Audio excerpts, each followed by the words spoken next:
Keonjhar police ठकेई मामलारे जड़े नकली rail अधिकारी को पुलिस गिरफ करी कोर्ट चालाण करिछि। तांको नाम राजकुमार पूर्ति।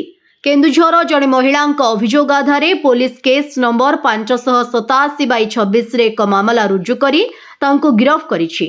अभियोग अनुजाई अभियुक्त राजकुमार पूर्वतट रेलपथर जाल परिचय पत्र देखाई बसंतपुर रेलपथर स्टेशन मास्टर भावरे निजकु मिथ्या परिचय देउथिले।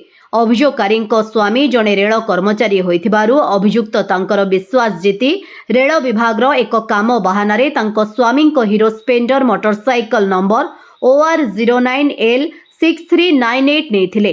परे अभियुक्त बारंबार अभियोगकारी सहित फोन माध्यम जोगाजोग करथिले एवं पारिवारिक जरूरीकालीन परिस्थितिर मिथ्या कथा कही फोन पे माध्यम टंका नेथिले।